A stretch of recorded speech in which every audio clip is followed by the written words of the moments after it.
Hello, good evening, ladies, gentlemen, and those who identify otherwise for what will truly be a spectacle evening of racing here on the Simsport Racing International YouTube channel. We definitely need a shorter name for that. I'm Oliver Anderson, Mr. One of Oliver, and behind the cameras, Grandpa Chris Hill, as always, as we make up the small commentary shit this evening of racing. We are heading down under, or virtually down under, for this great evening of racing at the Mount Panorama Racing Circuit, also known as the Bathurst track for those who were interested in those V8 supercars. The premier event of Australian motorsports. Wonderful track, crazy track, long straight, twisty mountain section. What could possibly go wrong this evening? Absolutely nothing, except for good racing, of course, and high entertainment values. It is an evening where the mighty Michael Thomas might come under a little bit of pressure in terms of leading the championship, or at least winning the race. At least that's what we are hoping for. We are crossing our fingers at least, but we'll have to wait and see as the evening will progress. In a few minutes' time, we'll get live with qualifying. And up until that point, I think we might have a track guide in the backhand of some hidden documents somewhere, if we are very lucky. We could probably have a small look of the track if we, as we go racing or go flying around the track. Start finish straight, coming into Hill's corner, 90-degree corner. A little bit tricky on the exit though, about when you get on the throttle. Don't run too wide because there's some gravel there, not that good for lap times to curb. Curbs on the inside are a little bit steeper than you would expect before heading down the mountain straight.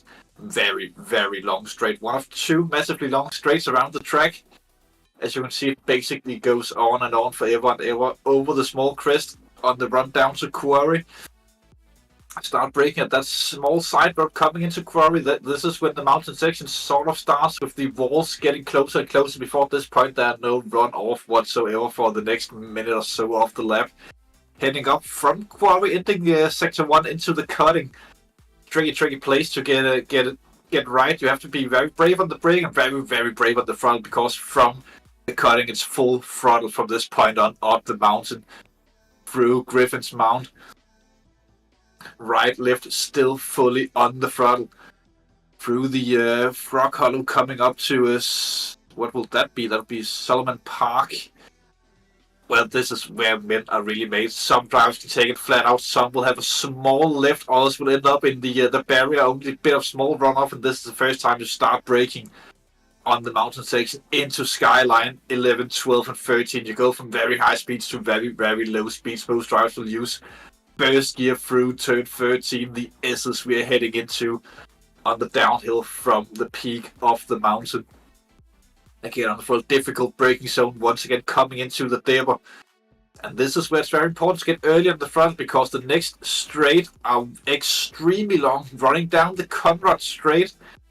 And as you can see, it goes on forever. We'll have a small kick on the Conrad straight.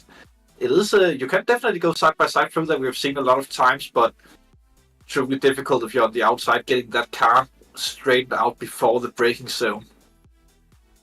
Through the kick, coming into the braking zone of the Domino's Ding Dong, the left-right corner at the back end of the straight.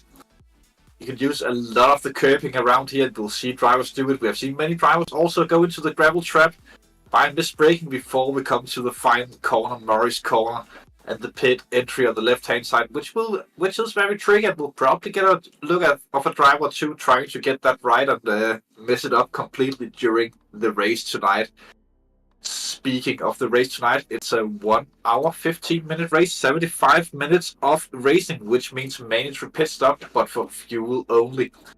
You can obviously take tires if you want to, but no rules about that. You just have to take at least 1 liter of fuel when you come into the pits. No minimum pit stop time. And that we have seen in the past becoming very interesting strategy-wise. Some drivers will elect to go very deep into the race, not taking tires and only taking the very minimum of fuel. Others will come in at the halfway point, taking the fresh tires, and hope that the pace difference will make up for the longer pit stop. But that's all something that will be a little bit smarter about or get some knowledge of when we go racing in roughly half an hour's time. But until that, we can maybe have a little bit of a look at the championship standings, which I don't think will get up on screen, but I can definitely find some standings somewhere, even though they don't seem very correct. Those that I can find as this is really only round 3. It might be. Is it really only round 3, Mr. Hill? It is really only round 3. Wow, time flies by in this championship with Michael Thomas leading the Pro Championship, 2 wins. Of course, it is a drop result, so the points I'm going to speak up now will be a little bit obscured by the fact that they have a dropped round already, which is their worst result of the season, at least so far, which means that Michael Thomas leads with 25 points. Tej Fredrickson and Liam Walsh in a shared second with 21. Benjamin King in 4th with 15 shared with Chris Winning. Dian Vella and Leonardo Wolf Garcia in 6th and 7th with 13 and 11. Jody Peters in 8th with 10 before we go into the 2 9-point scorers so far. Ed Steering and Samuel von Liebenstein, that would be. And further down, we'll get into those if it becomes relevant later in the race. But that's just the Pro Standings. Silver Championship, slightly different though. 2 drivers have won so far this season, so both Bram Loop and Patrick Blisters with 25 points. Championship GSQ for Matt Pryor, who had a 2nd place in the first race, but is out, so that promotes Vincenzo Conti up into to 3rd in the championship, shared with Patrick Treffers on 18 points. It will be Nelson Abranosa and Mick Schenkelins on 15. Van Dreil on 13, and then we come down to the slightly less interesting but still interesting points for Leonardo Chiala with 11, same for Wouter Vincent and Cohen Geens on 10. 3rd and final championship, or standings-wise championship. What do we call the 3rd category of drivers that we are going to? Would be the AIM drivers, Sjouk amateurs, we'll call them, Sjouk Bavard and Wouter van der Woert, both on 25 points. In the lead of that with Carmelo Sacravagrili in 3rd with 21. Brent Lamers with 18 in 4th. Stephen Allen on 15. Same for Davida Masi, Misha Melis and Yvonne van Dosberg on 13. And those are actually the only point scorers so far in that championship. Interesting to see how that will pan out tonight. Again, first 75-minute race of the season. A very, very different job in hand for the drivers this time around that we have seen so far. We do know that some of the drivers have been focusing a lot on practice leading into this one. For instance, we've heard Bas van Melis putting all racing focus into this championship to get good results. Some might say his spiritual animal would be the mighty slug. Fast and steady as the slug really is, but that might be a good thing around the dangerous mountain of Mount Panorama, which we shortly will see some pictures of. He could obviously prove us wrong tonight and show us that he's a mighty dragon, or Dutch lion even. I assume it's a lion, not a tiger, that those oranges like down there. Probably shouldn't sit here and offend an entire country, as there are a lot of Dutch people watching, but hey ho, it is what it is. What else do we have tonight of fun stuff? We actually have different, or maybe a championship schedule in the background we could throw up on the screen mightily and proud. King with the snap of a finger. Obviously, we have passed Kyalami and Misano already. Round 3, Mount Panorama, and we are at now first 75-minute race, as mentioned before. Before in 2 weeks' time, we head to Zandvoort, a favorite track by many drivers. Home track advantage for all of the Dutch drivers out there. Only a 60-minute race, though, so a full sprint in that one.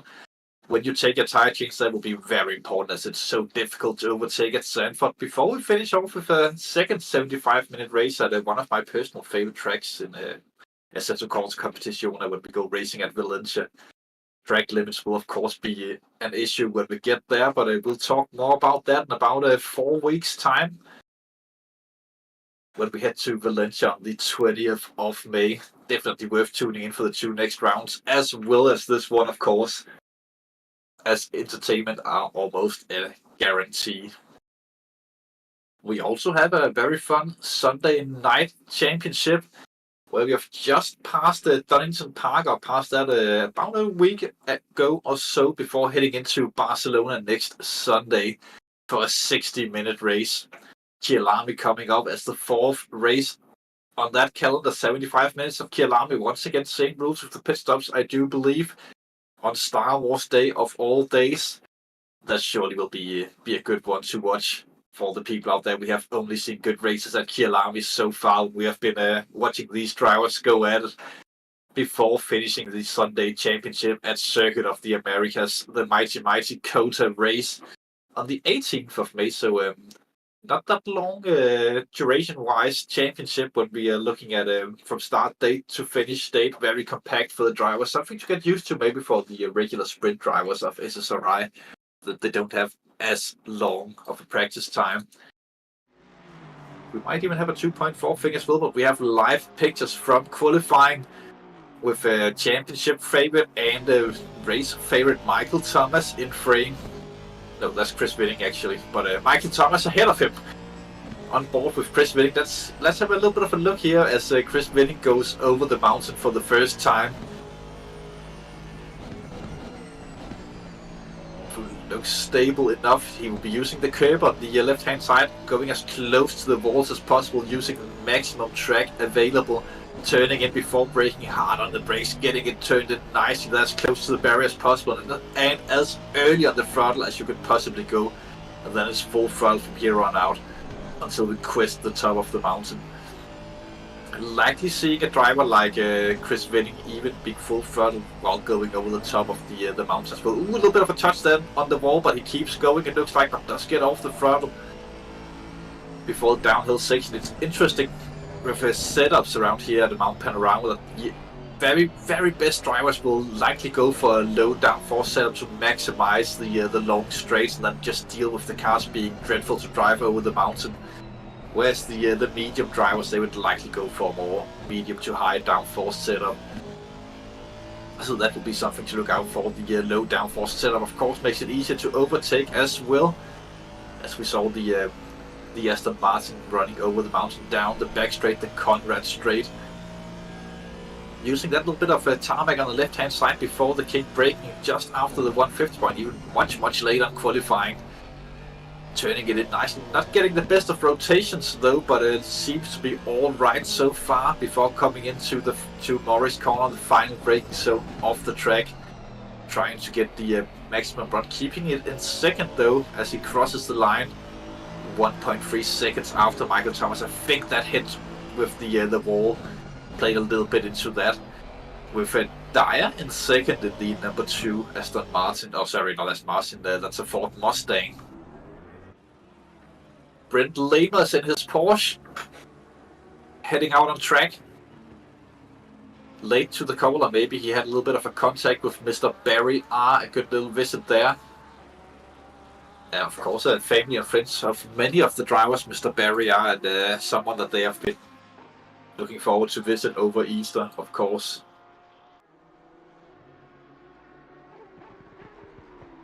As we see the cars just go flying into the quarry.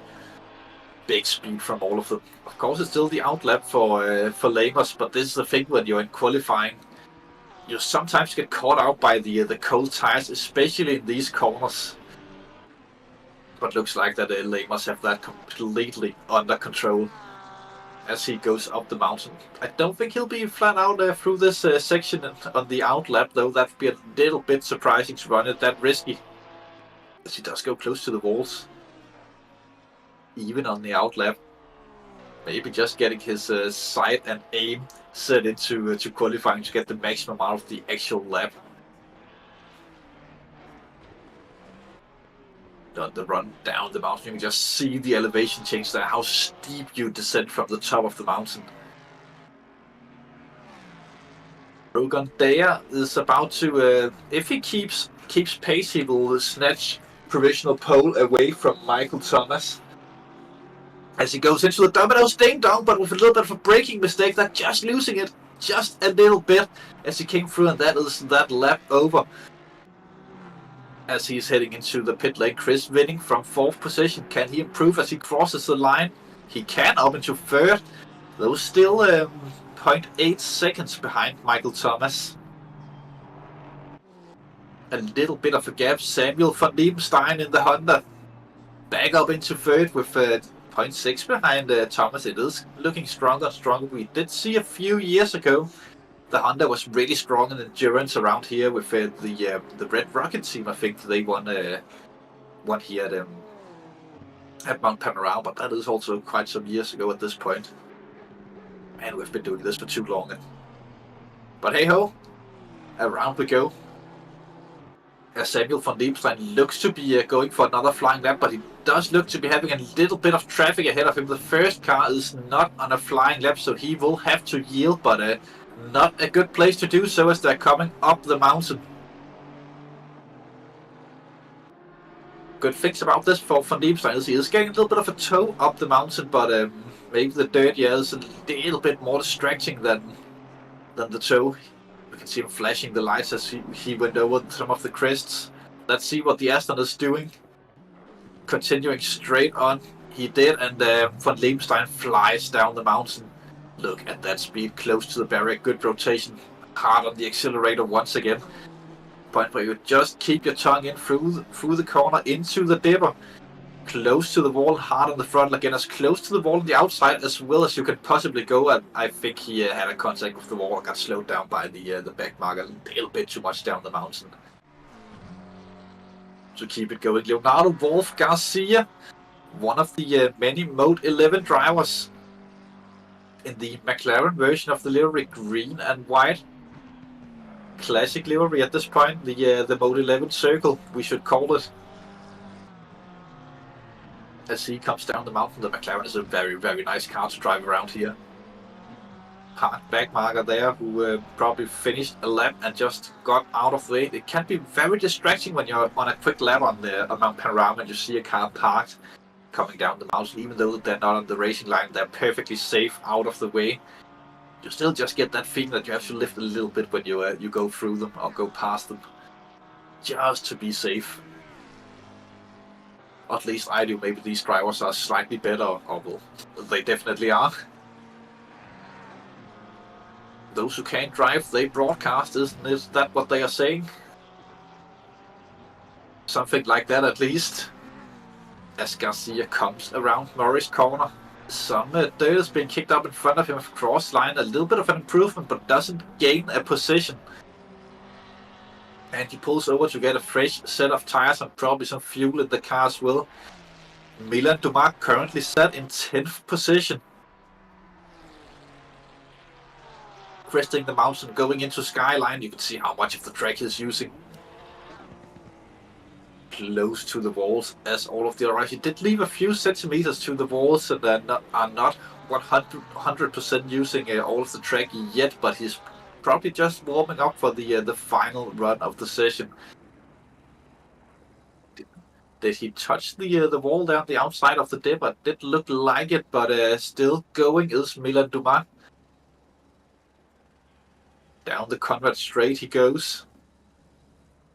Over the crest, and the next thing will be the kink. Using the extra tarmac on the approach all the way to the right. Nicely turned in. He was careful not to take that left-hand side curb when you're coming into the Domino's ding dong. That can throw the car off a little bit, as it is a lot taller than it looks. Through Morris corner and up to 7th for Milan Dumas. Stellar performance there for the Ferrari driver. Best placed Ferrari at the minute. Broken Dyer out on track again. Chasing Michael Thomas's provisional pole position.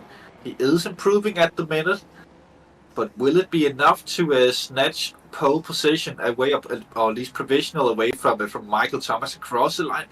No, but very, very, very, very close there from broken tyre. This could be the day where Michael Thomas finally gets challenged for that race win.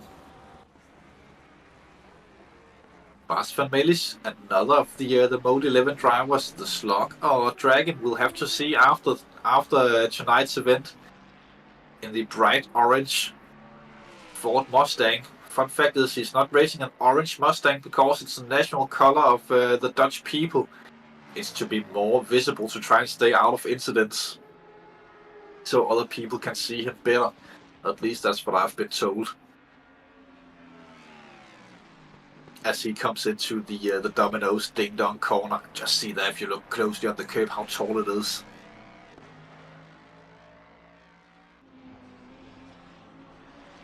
Into Morrigan, will Bas improve from 14th position on the grid?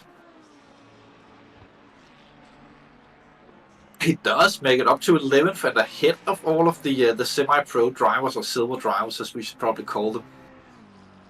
Good lap there from Bas, still 1.9 behind Michael Thomas, but that lap from Michael Thomas are crazy fast. Not the quickest that we have ever seen around here though, so there are possibilities for the drivers behind to take it away.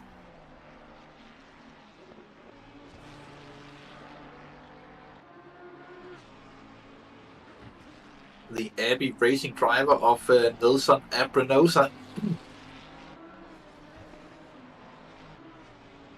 A return to the SSRI Sim Racing Championships this season for Nelson Abrenosa and Abbey Racing. As he goes up over the mountain, look how close to the walls he went, and just before the curb. You don't want to use a lot of the curbs coming up over the mountains. They also will throw the car off slightly. You can use the one on the top to actually steer the car into the corners, as we see him going down on board here on the front of the car. Leaves a lot of room actually to the barriers. That could have been quite a bit faster if you went closer to them, but again, difficult to be there. And if you're not 100% comfortable with your setup at the car, then you'll not take the chance of getting way up against the wall and being within a paper's width of the barriers. And Brenosa down the Conrad straight we go.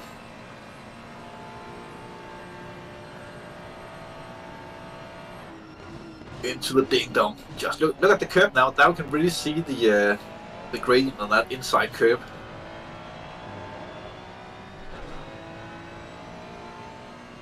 Under the bridge into Morris.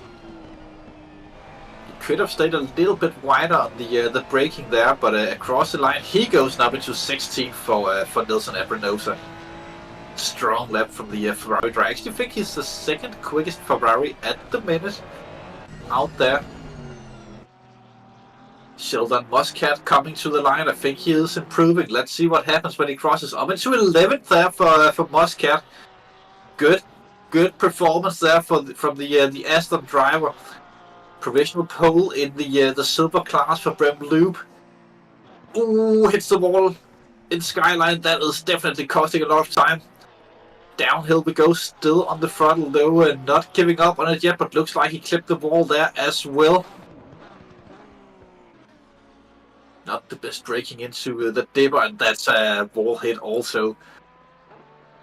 It's a very common place to tap the wall when you are on maximum push, as you really think that you could go earlier on the throttle than you actually can when you're going through the dipper, and getting that braking just right is also super difficult. 5.5 minutes remains of qualifying.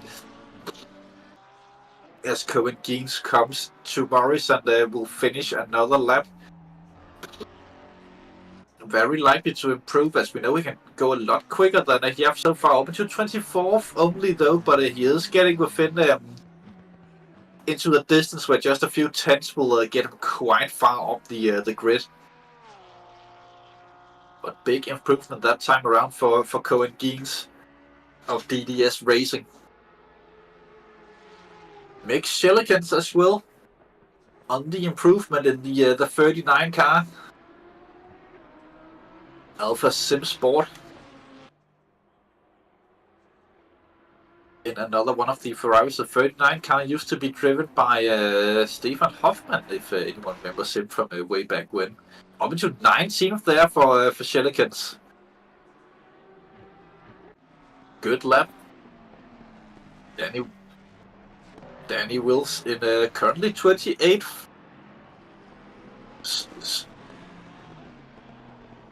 Struggling a little bit on pace, but I do like the number. That's actually my original racing number, the 52, which is part of the 101 story. That's the combined total of myself, Stefan Hoffman, and Niklas Elgaard. 52, 10, and 39. Of course, those numbers would be. Yes, and that gives 101. The famous 101 car. But in Danny Wills, at least he is out there giving it his very best. I think it's the first time we see Danny racing with us, as he gives up room there for another driver on a quick lap. He does have good spacing behind him this time around, though, to start a lap and get it done. He does have damage on the car.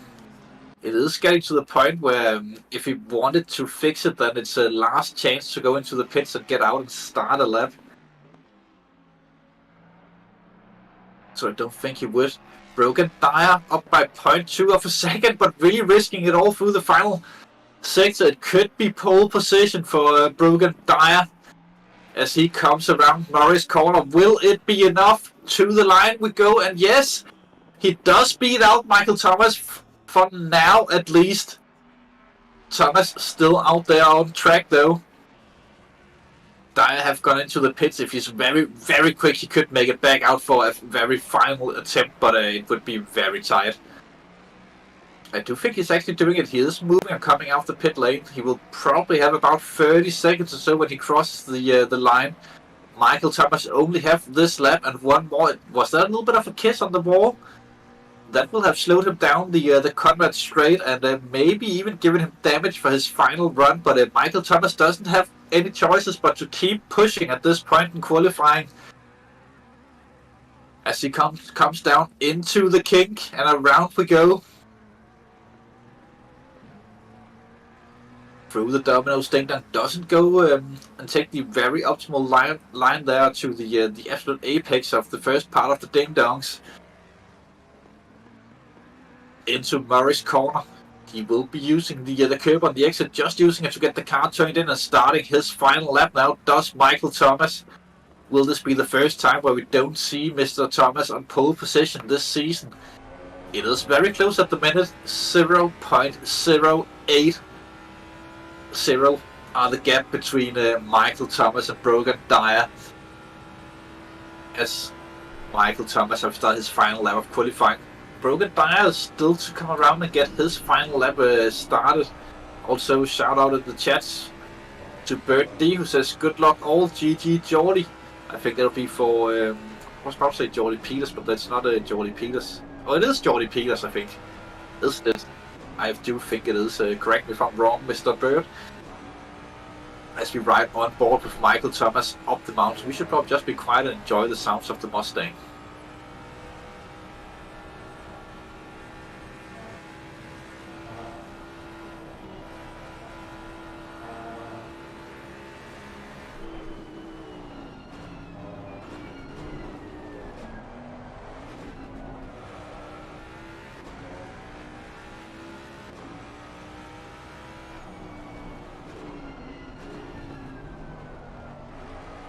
Through the gears and onto the Conrad straight. It did look like that he kissed a wall there on the uphill run over the crest of the mountain. As Michael Thomas is back out there final time, he'll go down the Conrad straight qualifying. Through the kink, it's now or never. He have to send it, give it everything he's got. Goes in, hits the apex this time. The car did seem a little bit loose down the mountain, but maybe that's just how Michael Thomas likes to drive it. He is improving at the minute, but will it be enough to steal away from Brogan Dyer? Risking it all across. I know! 7 thousandths of a second behind. 7 thousandths of a second behind. And Brogan Dyer have gone into the pits as well, as I think he bit it on his final lap also. Few drivers still out there with a chance of beating them, but it will be very unlikely. Jordy Peters in the 6th position at the minute in the 992 Hub Auto racing car. Bit of a slide down the uphill. That doesn't improve speed. But let's see. Over the crest he goes. No braking, full throttle. Maybe a little bit of a lift. Didn't really pay attention to that. Using the curb to get the car turned. All of the track available. Very close to the wall there, but without touching. Could have got close there. That was good as well in the downhill. But that was a little bit of a wall touch. I think that would probably be the lap time done there from Jordy Peters, but he might as well just finish the lap. Vinning is improving at the minute. He could steal fourth away from Tesh Fredriksson if he keeps up the current pace. And if he's very, very lucky, he could get away from Liebenstein. We'll have to wait and see as Nick Vargas wishes good luck, but only to the Mode 11 drivers. As Vinning is coming around the Domino's ding dong. Tomorrow, will he improve and beat Tesh Fredriksson? Cross the line. He does and improves quite a bit. Strong qualifying from the drivers, but this is the time of the day where we wish we had some sponsors so we could take a commercial break, because we are doing a little bit of silence before the race. Maybe we should have some dramatic music in the future, but we'll be right back after this.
Are we live? Are we live? Oh, we are. Perfect. That's very professional. As we're here with 1 minute and 20 seconds left on the grid, the drivers are just getting their racing setups put onto the cars and maybe doing a little bit of strategy adjustments. Adjusting fuel, how much to take when they come into the pits. And just maybe focusing a little bit on race start, just trying to relax a bit and finding out how they're going to handle the first couple of laps, how much pushing they will do. But I bet you as soon as the drivers see the green lights, there'll be no relaxing anymore. If you're starting further down the grid, then you also have a few other things in mind, like how you're going to take the first corner and how far alongside down the mountain straight you want to be before you back out of a potential move into the quarry. We have seen incidents before, both in turn 1 and 2 around here.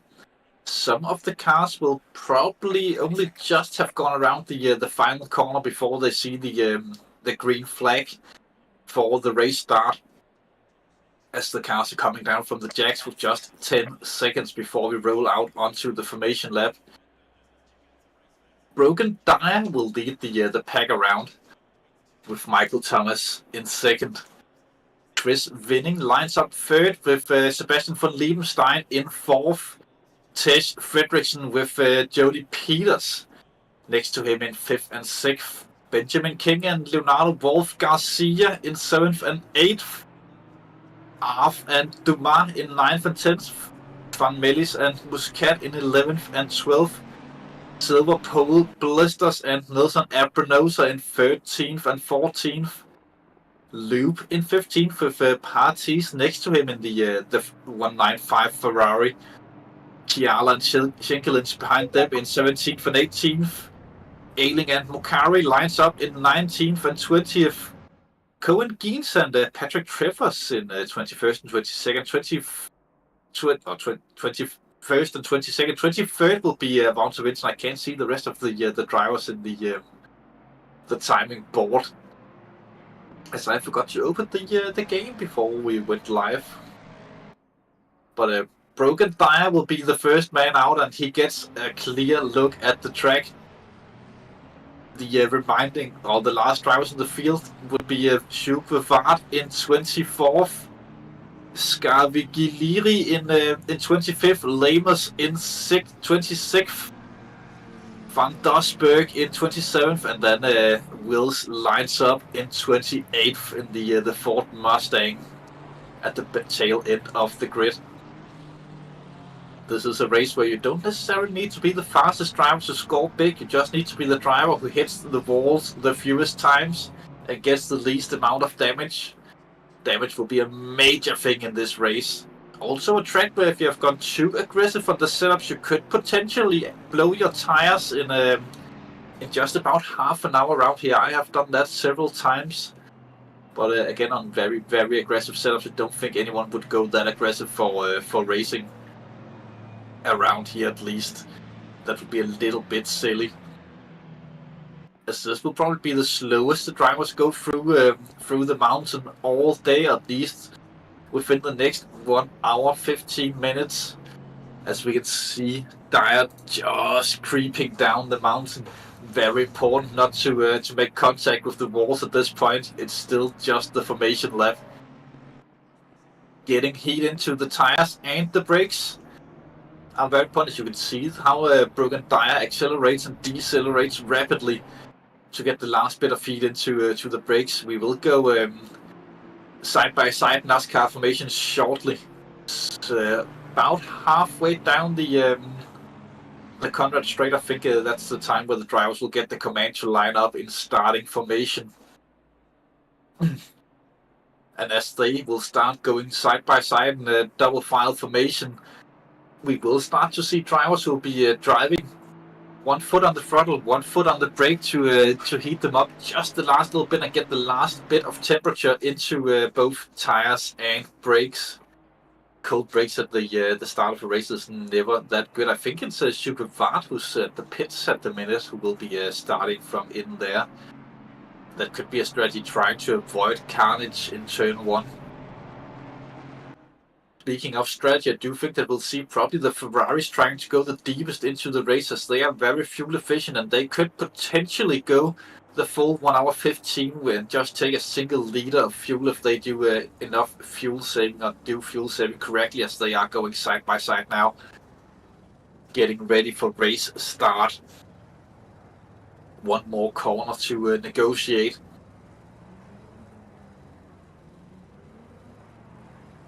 We have seen before this track that starting in second, you would actually be ahead of the car in a pole position when you have to run down the start-finish straight. But on the viewer's right-hand side, that would be Broken Dyer, and left-hand side will be Michael Thomas as they come around the final corner and are getting ready for the start. You can see that exactly thing I was talking about, fourth and fourth. Ladies and gentlemen, we are racing! Good start from Michael Thomas. Looks like that he actually gets a little bit of a run on Broken Dyer into turn 1 as he goes through Michael Thomas into the lead. It looks like Van Leeuwenstein takes a winning, also goes up into third position as everyone seems to have gotten through turn 1 at least cleanly, or as clean as can be, down the mountain straight for the first time, as all of the cars come flying into the quarry with Michael Thomas leading the way. That's Van Leeuwenstein in the wall in the background. I think he got contacted by Winning maybe, but Van Leeuwenstein is definitely in the wall, and yes, that is Winning, the other car. Parked there looking at itself. Van Leeuwenstein retires. Winning tries to get the car back going again, gets it spun around. Two of the top contenders in trouble earlier on, as Winning also retires from the race. Two top contenders out. That means big points on offer for the rest of the field, as Michael Thomas still leads Broken Dyer. It's not easy to overtake down the mountain. Jordi Peters up into to third then, with Fredriksson in fourth. Hard start, but the rest of the field seems to have gotten through okay at least. No other cars causing troubles on the first lap. Michael Thomas just trying to edge away, trying to break the slipstream range to his teammate Broken Dyer. But will it be enough? It looks like that Dyer is not gaining this time, or getting that much down the back straight, the Conrad straight the first time around, the first time of asking. And solid launch from Michael Thomas that really made it all. Then just hang on there on the outside through turn 1, gave Michael Thomas the lead of the race, where we have seen him so many times now. It's just a question of whether or not that he can pull away. Looks like Milan Dumas have been in contact with maybe another car or some walls, as that Ferrari already looks battle scarred. Same thing for the McLaren behind of Arf.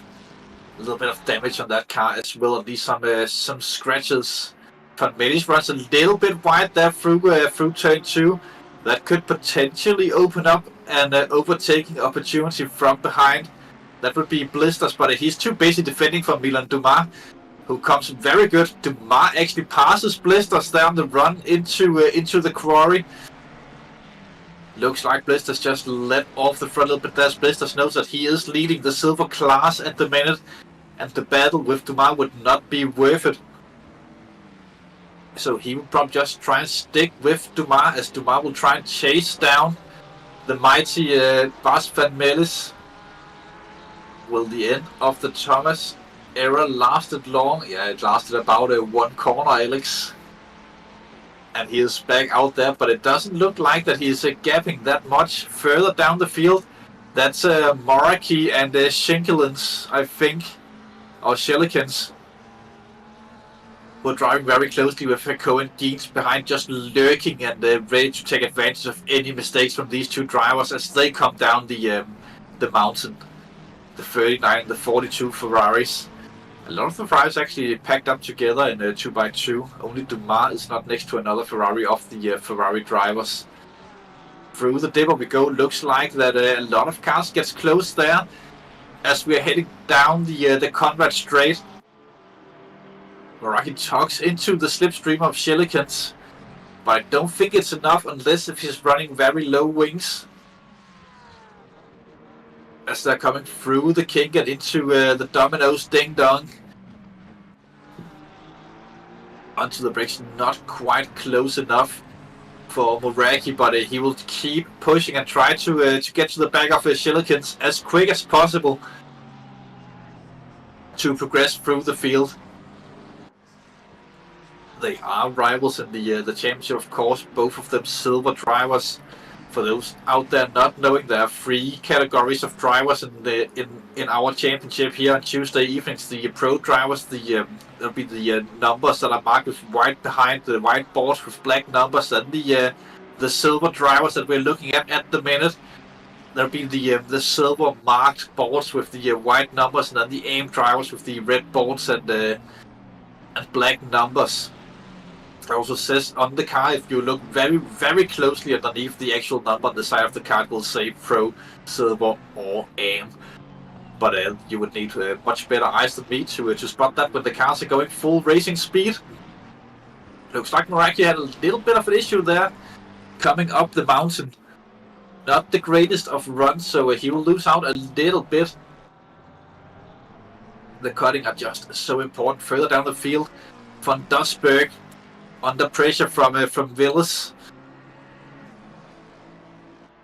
Or maybe he just passed Wills. Hard to say really, but a close battle for the back positions as will championship leader Super Fart, who start from the pits, are catching up to the back of this battle as well. But if Van Dusberg down the mountain he goes. This is time for Wills, where he just needs to keep his composure. It is very, very easy to just over push the car at this point when you are losing a little bit of time to the car ahead and you just want to catch back up. See a little bit of a late break there into the dipper, but not losing too much though to Van Dusberg as they're coming down the back straight. For Fart have caught up, as we can see the BMW just lurking there in the background as we come over the crest and into the kink before the Domino's Ding Dongs.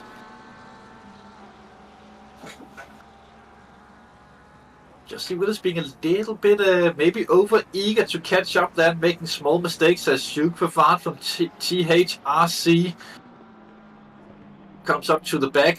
How long will it take for Vivard to progress through the field and come up from last? He only needs to be about 19th at the minute to take a class win, but there's a long way from where he is, and up there he does go for it. Willis does open the door there for Super Vard, and Vard tries to go for the inside move, but not quite close enough, as that Ford Mustang has mighty power coming out of the corners. Great torque in that Mustang. Into Prairie. Looks like Vivard could have a run into the cutting. He does go for the overtake. They are side by side. Who will be the bravest? It does look like that Willis just smartly backs off the throttle there. Doesn't go for the risky side by side into the cutting before heading up the mountain. So Vivard progresses onto 25th position. Further up the field, Matt Ailing. Close with Schenkelins.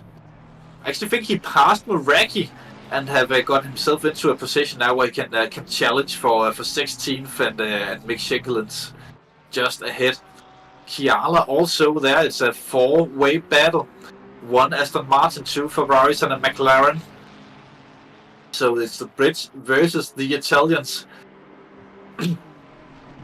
Down the Conrad Straight we go. Under the Pirelli Bridge. Full throttle.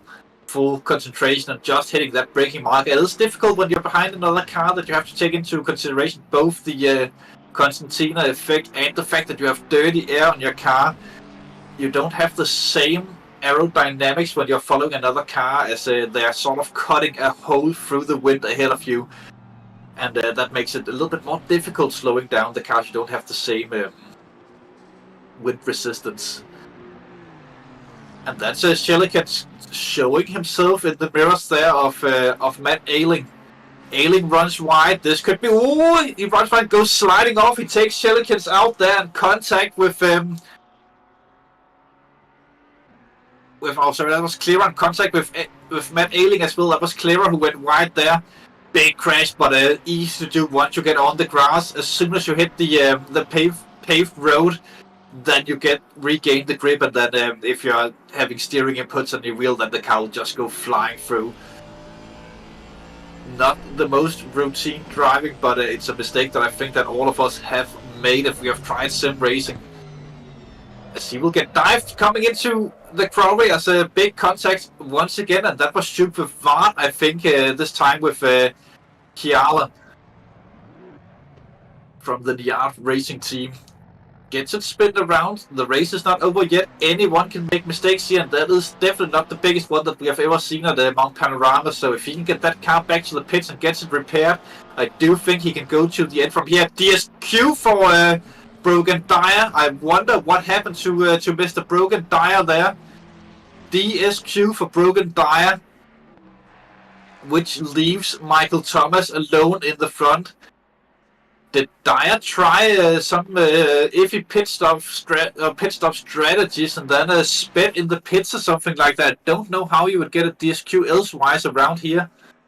Maybe someone in the YouTube chat could probably tell me if they know of something for that. That was quite strange.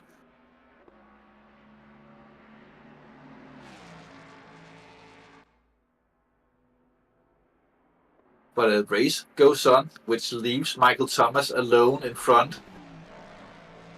And the Michael Thomas era continues. But again, difficult track. We could see Michael Thomas getting into a wall at some point. And that could put a spanner on his great work so far this evening as he goes flying up. Let's see what happened. Cuts the track, hits the wall, spins around.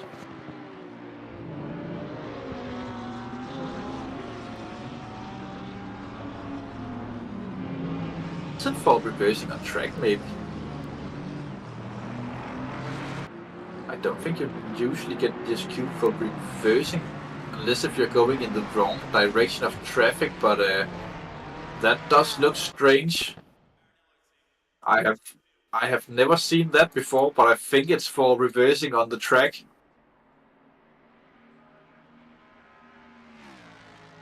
And for some reasons now my Discord doesn't allow me to get it back up.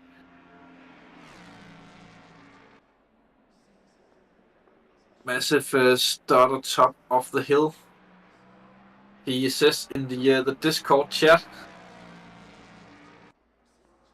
And that's what caused the spin, or at least the going wide and then spinning at the end of it and then reversing down the track. Very unfortunate, as that was the first round that we've seen in a long time, applying pressure to Michael Thomas as we see Florian Arf going for the move here on Patrick Blisters. Patrick defends it as good as he can, but Arf goes through and up into 8th position for the McLaren driver. Strong move as Patrick Blisters gets immediately put under pressure behind from Nelson Abranosa. Now it's the question whether or not that Arf can drive away and gain a little bit of a breathing room behind him. It does look like that he have just enough that he's not under pressure when they're coming into Quarry, as Nelson Abranosa is really close there to Patrick Blisters. Will it be another overtake of Blisters in just a few corners? Abranosa shows himself, but not quite close enough. As Abranosa is forced to run wide there, he was too close, but it gets under pressure from Partis, and Partis goes side by side into the cutting, but no, he backs off. A wise move from Partis. Opting to back out of that and living to fight another day instead of going for the immediate overtaking attempt. Further up the field, battle for fourth going on between Wolf Garcia and Benjamin King. Wolf Garcia have been known as a little bit of the quiet driver in the last couple of races that I've commentated on, where he have basically been unseen on the streams, but then he still manages to get strong results just driving all alone for a lot of good portions of the races. Wills have come into the pitch, probably damage repair we will assume, as it is very early on, and he will get out in traffic likely when he rejoins the track. But Garcia doesn't look like the McLaren have the legs on the Lambo down the straight. McLaren not known for being the quickest car out there, and the Lambo known for being rather sharp in a straight line. So he really needs to stay close when they're coming over the mountain to try and get the run tucked into the slipstream. Milan Dumas have gone into the pits as well and served his mandatory stop. Early on in the race he might have had damage or just trying to get out of traffic and running by himself, knowing he could go to the end probably from where he was. It could be a smart strategy choice running without traffic. In clean, we'll see where Milan Dumas ends up by the end of this. Something that I would probably also have tried myself if I was racing for results in a race like this. The only downside to it is if he catches up to traffic and have to overtake cars that he would usually not be battling and getting stuck behind them. You can see how Wolf Garcia doesn't need to use as much of the track as Benjamin King in front. Go over the mountain, which could also signal a little bit that Wolf Garcia running a little bit more downforce than Benjamin King. As we see them flying down the mountain and into the dipper. Don't think Garcia is close enough to go for the move at the end of the Conrad Straight. At least not this time. He really needs to be on the tail end of Benjamin King when they come into Skyline to make this happen. Or he will have to go for a launch and a half. But not that far behind. He could try and show himself and trying to spook out Benjamin, but not really worth it either at this point in the race. Still an hour to go. And they are quite the distance from these two and up to Tess Fredriksson, who are running in third. So a battle for fourth will likely be between these two drivers unless something happens further up the field. You never know at Mount Panorama, anything could happen. We have seen even the best of drivers making mistakes over the mountain. And it is really up to the racing guards who will be quick over there. Also, Bartolomei is up into 7th position in the race. Now here we go. Quite there for Wolf Garcia, but he did show himself on the inside of Benjamin King, so Benjamin knows he's there at this point.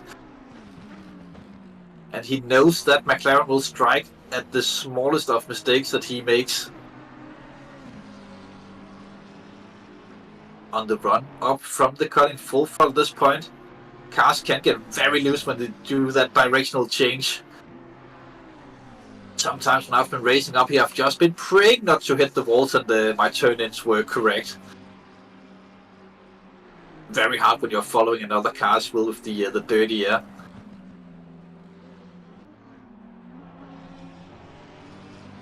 This time Garcia takes a little bit more risk down the mountain. He is trying to stay close with Wolf Garcia. Into the dipper we go. Can he get early enough on the front? Looks like he is closer this time down the Conrad Straight. Or is he though? Maybe not entirely, but the slipstream might help him to catch up. Anyone out there on YouTube remembering the good old days when the Porsche, the second generation Porsche in the game, was the quickest Porsche, but still about 20 kph slower down the long straights in the game than the rest of the cars. True nightmare down or around this track speed-wise, but very quick over the mountain. Not like that with the newer generation of Porsche. Speaking of, Brim Loop in battle with Parties. Cross the line they go. Onto lap 9.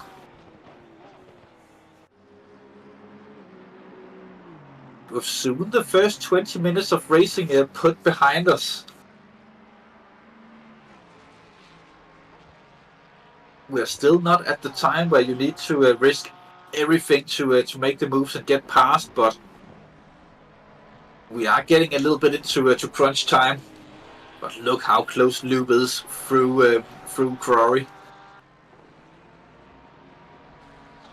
Party's under severe pressure. As we see, Party's actually running a little bit wide there, but not an easy place to make the overtake up the mountain. But Loop definitely at a point where he's applying maximum pressure to Party's.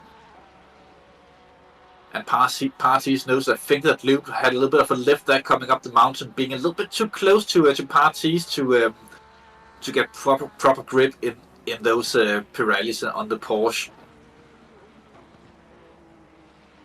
Down the mountain we go. But look how good Loop is on the throttle when they're exiting the corners. That Porsche seems really good, but then a little bit wide in the dipper, and that could have cost him the opportunity down into the dominoes ding dong. Yellow flags downhill at the mountain. Car is moving again. It looks like. From Loop, look at this. He could potentially have to move in one of the 90-degree corners, or at least into Quarry if he stays close enough. Through Murray we go, and the Hills corner next. He could go for the dive, showing himself, but tucks back into the slipstream. He wants the drag down into the Quarry, and he gets a little bit too eager on the throttle there and runs slightly wide, dipping two wheels into the grass. But will the slipstream be strong enough to give him the slingshot? I don't think so, but he is gaining, but a little bit too close to the Quarry at this time.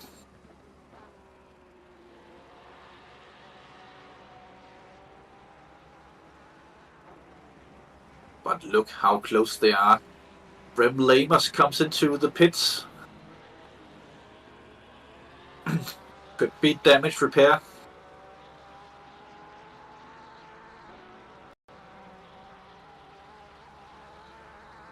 Loop continues to follow up the mountain.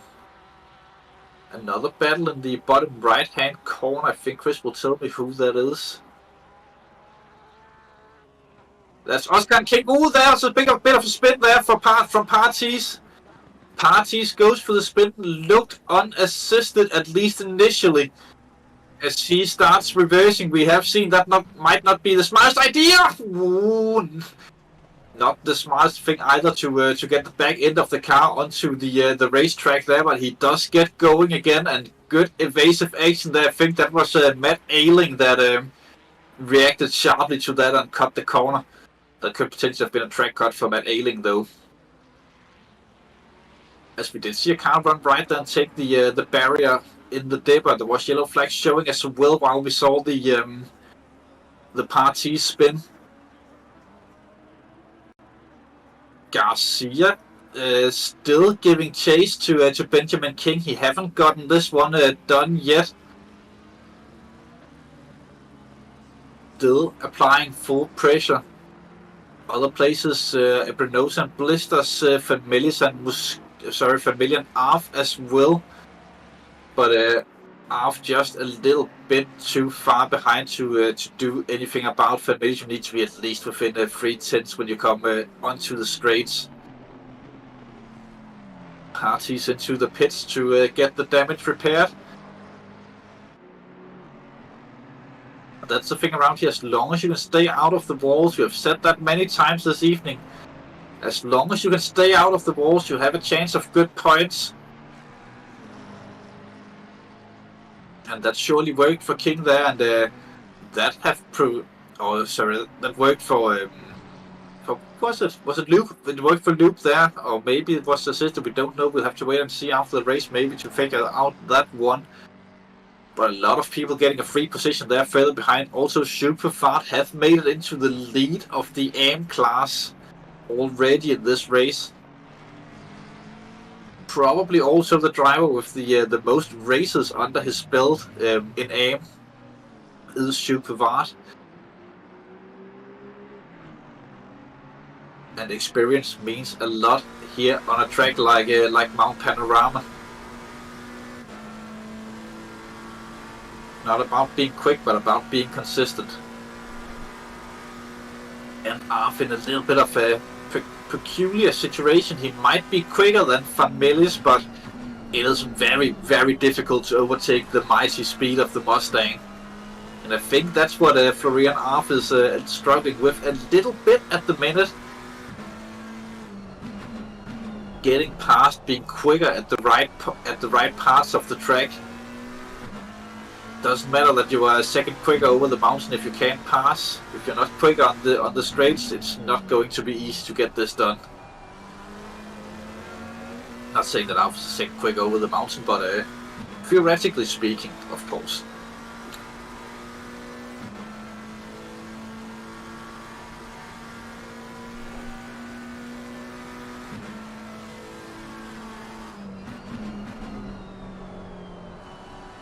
The DDS teammates of Cohen Geens and Vance Vince also running close together, actually very close together, into Murray. Both in McLarens, both in NASCAR inspired liveries. Into Hill Corner we go. Both drivers seems clean through a little bit too much curbing there from Vance Vince. Getting a slight jump over the curbing there, but is still full throttle. They have Patrick Treffers chasing them behind in the blue and white Mode 11 circle livery behind them on the Porsche. But look at this, teammates battling over the mountain. Even though in sim racing, especially with these endurance teams, you're very good friends with your teammates, you still want to beat them more than anything else in the world. It's just like in real life, your teammate are the ones that you want to beat the most, so you get the upper hand and the ability to tease your friends with being quicker than them. Both of them, they could use a little bit more track on some parts of the mountain. Not risking fully, but of course risking fully in a long race like this could be risky.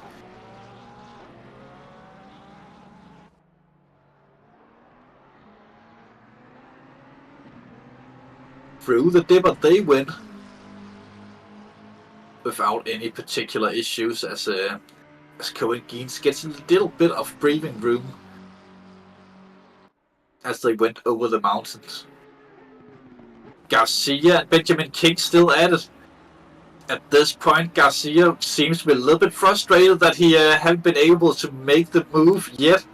We did see him there trying into Quarry, but Garcia fending it off.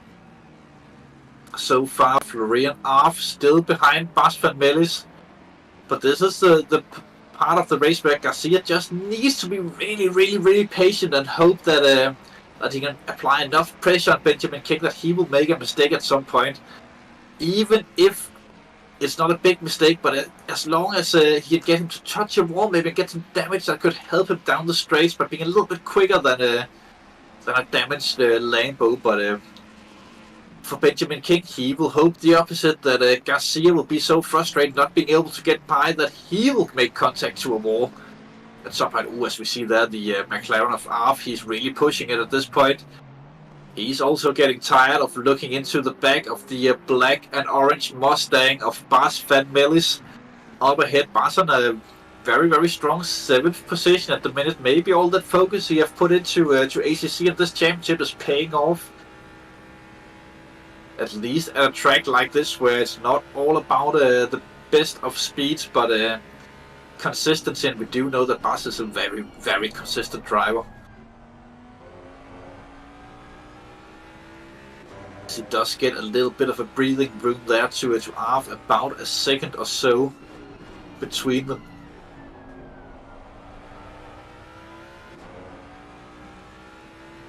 this also gives Arf the not so how should we say it? He's not so used to being in the situation where you have that much air on the wings of his car, so he will feel the little bit more downforce on board with Benjamin King. Looking at Wolf Garcia coming into the quarry this time on the outside, not close enough, but he does go for it. Garcia on the outside of King, but no, he just loses grip at a vital point there. Does Wolf Garcia and Benjamin King fence off the Spanish driver from behind. Half an hour of racing, and these two drivers seems to be inseparable in this one. Through the desert sun we go. Michael Thomas still out in front, 13 seconds, almost 14 seconds from Thomas down to Peters. But we do know at this point, for a driver like Michael Thomas, he is not going to take it easy or trying to start and drive safe. But as soon as you start trying to be safe and you take less speed into the difficult corners, that's when you make the mistake, because your turn-in point will be different. Your steering inputs will all of a sudden have to be different as well, as you don't have the same speed. So if you turn the wheel as much as you're used to, you will probably just go into a wall on the inside. So for Michael Thomas, it's full concentration still on just getting the best possible lap times. I do think that Michael was looking forward to the battle with Brogan Dyer in this race, as we did finally see someone being able to challenge Michael Thomas in the Mustang. It does seem like that he's clicking very well with the Mustang compared to last season, where we did see some challenges at some races from Tesh Fredrickson, for example, when they were Nissan teammates, or not teammates, but Nissan drivers, both of them, the two Nissan drivers of that year. Jordy Peters have actually gone under pressure from Tesh Fredrickson, who we were just speaking of before. Tesh in the Lambo behind, and Jordy Peters in the blue Porsche, the 992 of Jordy Peters there. Up the mountain we go. And again, Fredrickson is very close, but here we go. This time, Benjamin King and Wolf Garcia. Wolf Garcia looks to be ahead, and he is. Finally, Wolf Garcia makes the move, but can Benjamin King keep with him and maybe strike back? We will have to wait and see, as Matt Ayling have gone into the pits after half an hour of running. But Wolf Garcia up into fourth, with Benjamin King now in fifth, and will have to deal with the dirty air behind another car for the first time in a long time for Benjamin. But maximum focus for Benjamin to catch back up. Speaking of catching back up, Arf have closed the gap to Van Melis by about half a second, so it's back down to half a second between them. Arf does look to have a little bit more pace than Bas, but very, very difficult again to get past, especially that Mustang. And that will be the challenge for Arf to pass another car in these situations. It does also look like that Arf is running a bit more downforce, at least over the mountain. That McLaren does seem to grip the track a lot better than the Mustang of Bas Van Melis. Could also just be down to driving style. We do know that the McLaren in general are quite grippy, and the Mustang is not so much. Matt Ayling have rejoined the track behind Milan Dumas as Florian Arf comes into the pits. As we did get a good look of the tricky pit entry this time around, as the pit buildings was in the way. Arf coming in and bringing the car to a stop. Up to Jordy Peters in second, still getting chased by Tesh Fredrickson behind. But Tesh still at that point, he's just getting into that area where it's very difficult to stay close to another car. When you don't have as much air in your own car and you lose the downforce, that's when it gets tricky, especially over the mountain. As Peters goes flying through into Skyline we go. And down you can really see how he's pushing it. Using a lot of the track, still a little bit of leeway to the barriers. A loop have gone into the pits as well. into the dipper. Doesn't get the nicest of rotations there. If Tesh was closer, that could have been the potential chance for him, but still a reasonable gap between the two. And yes, Brogan, we would like to slow Michael Thomas down. He is a little bit too quick for my liking. We should maybe put him into the Jaguar for the next race just to equal out the field a little bit. Or you could choose between that and the Reed tire going to a first generation car. It would be a fun challenge for him, I think, as well. Matt Ayling stuck in traffic behind Van Dosberg, who haven't pitted yet. Not good for Matt Ayling's strategy, but that's the risk of pitting early. He needs to make short progress of Van Dosberg if he wants to make this strategy work. Of course, Van Dosberg doesn't have to get out of the way from Matt Ayling. They are racing for a position, so it is Matt Ayling who will have to find a way around Ewan Van Dosberg. But yeah, he will be stuck behind over the mountain this time around. Half the lead driver of those who have pitted.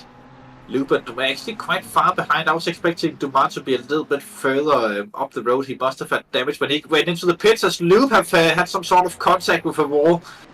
Loop with damage on the car, and that is a classic when you try to rejoin there, that you spin it on the re-entry. It is very bumpy, the track there. Big contact from Brem Loop, who will probably have to take a second pit stop in the race. Very, very unfortunate. Loop was doing quite good at that point.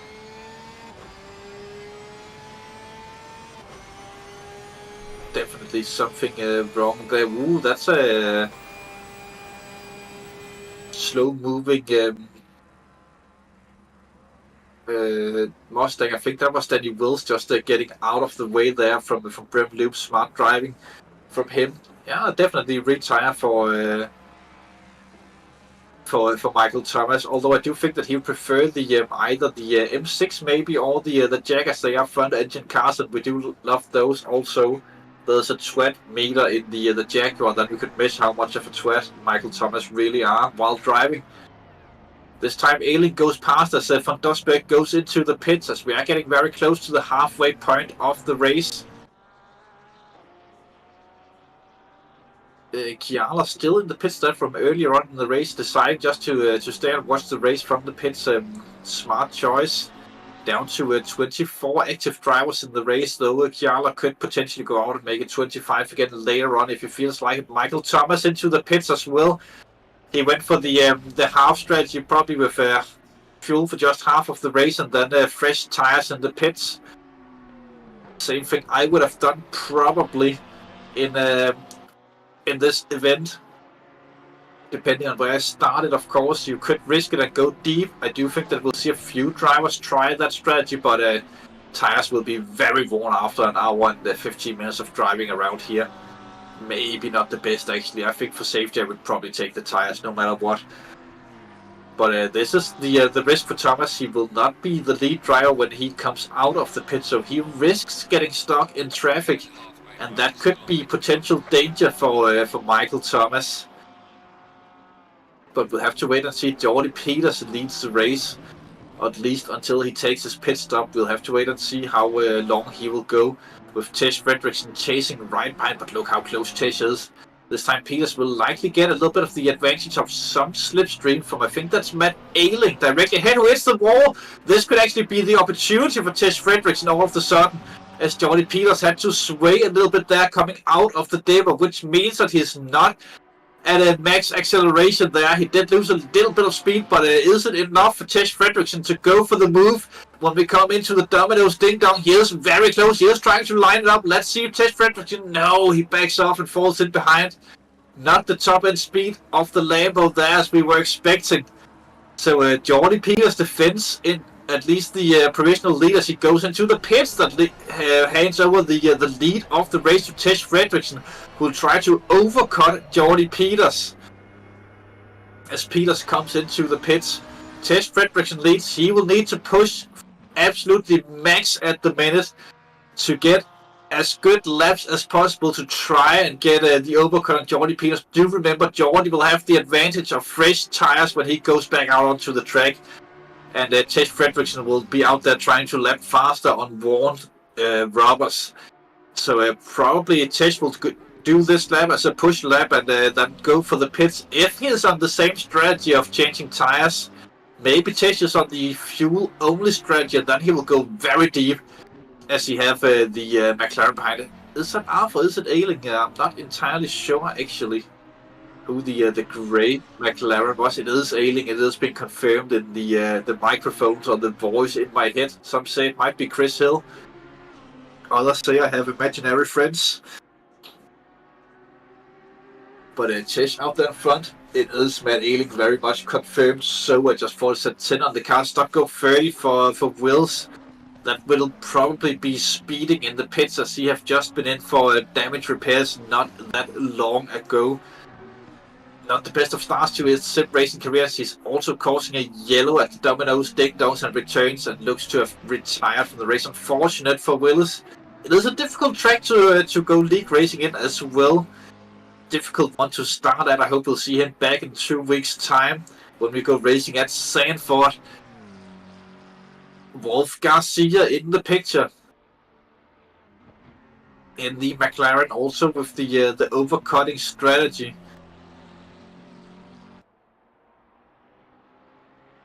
But Wolf already pitted. It looks like he's actually quite up there, third of the drivers who have pitted at this point. So he's on the undercut on Benjamin King.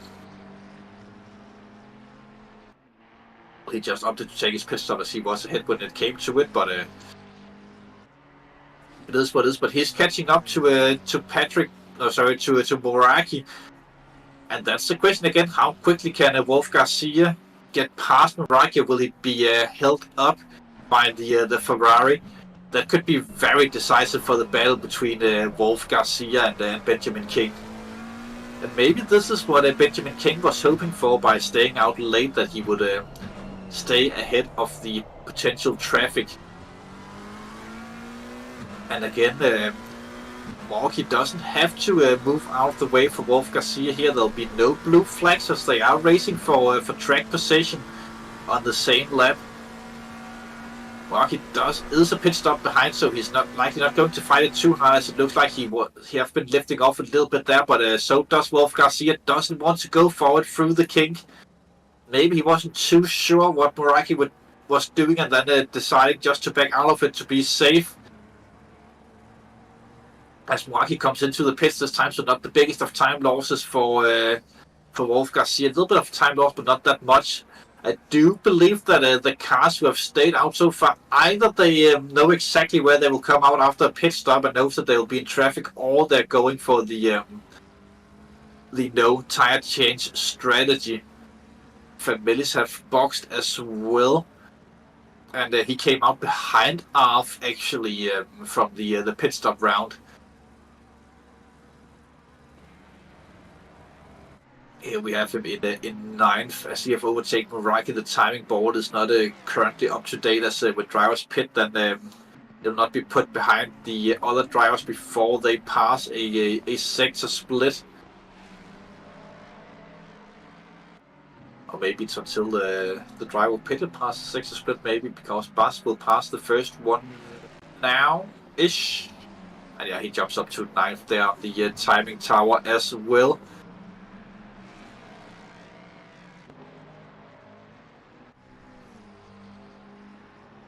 The Mustang still a completely clean car, no contacts, or at least no major contacts with the walls. Chase Fredrickson comes into the pits.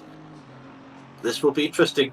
This will be interesting to see where he will come out in relation to Jordy Peters, who he was fighting before the pit stop round. But this could potentially be tire change for Chase Fredrickson as well. But he might have seen on an app that he would come out in clean airs. The number 3 car have caused yellows on the mountain sections. That Skawalagari. And here we have the frames. Chase Fredrickson will come out ahead of Jordy Peters, and by quite a distance actually.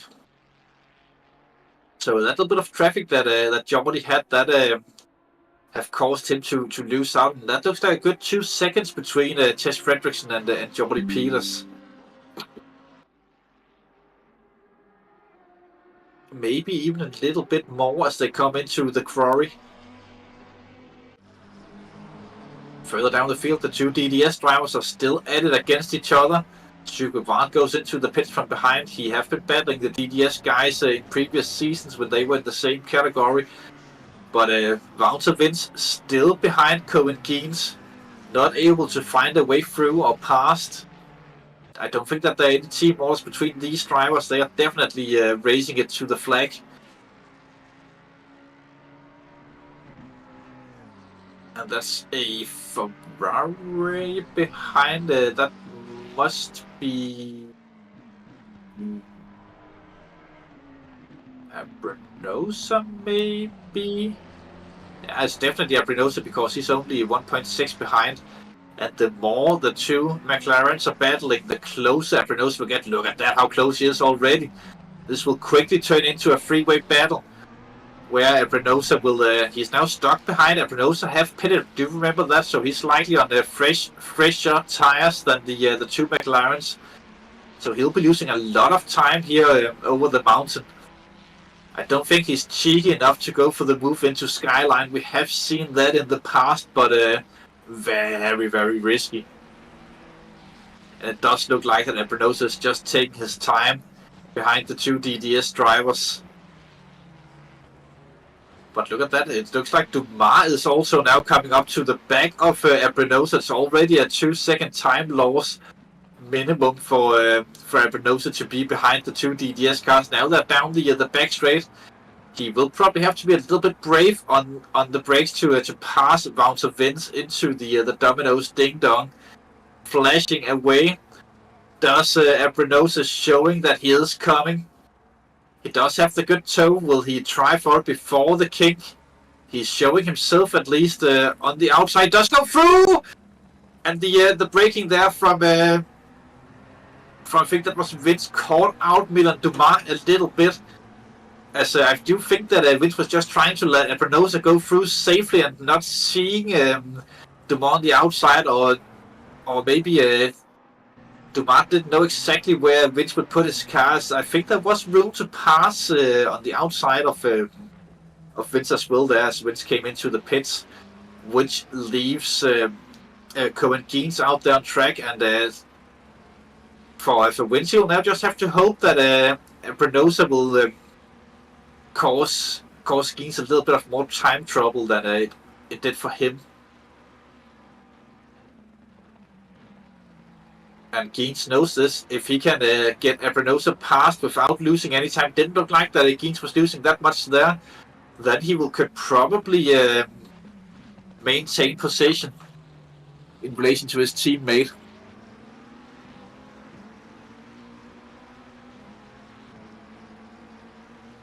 Fortunate there for Dumas earlier, but he is still going and didn't pick up any damage. At least he is still running out on track. He must have some slightly overheated tires.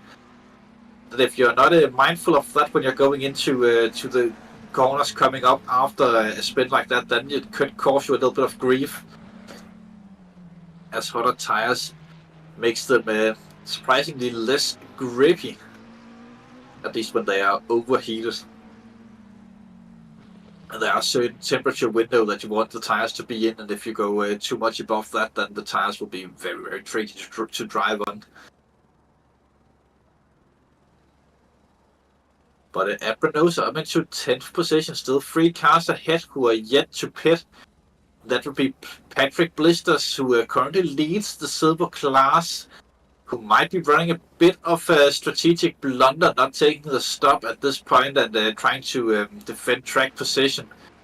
Even if he's not planning on changing the tires, then I would probably consider getting that stop out of the way to get out ahead of the competitors in class. And Michael Thomas catching up to Patrick Blisters as well, so Thomas will have to make an overtake in the race. Let's see how he fares with that.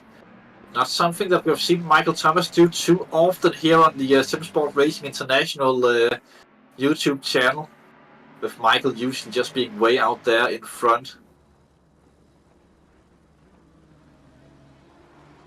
Patrick Blister's not even fighting this one. Probably the smart thing to do. And Thomas gets a little bit of a clean air once again. He will undoubtedly fully lead when Muscat and Benjamin King have taken their pit stops. He could potentially even catch up to both of the drivers if he's really quick out there on the next couple of laps. Benjamin King still leading the race from the PSUK team. He is most definitely on the no tire change strategy. It is the I would say alternate and risky strategy, but if you can make it work, it will definitely pay off in the end. So that will be interesting to see how that works for Benjamin King. Do remember he was battling with was that Jordi Peters? Or no, that was with Wolf Garcia. Benjamin King was battling with Wolf Garcia for position, so that would be where we will measure him against after the pit stops. That might also explain why Wolf Garcia was that much quicker than Benjamin King.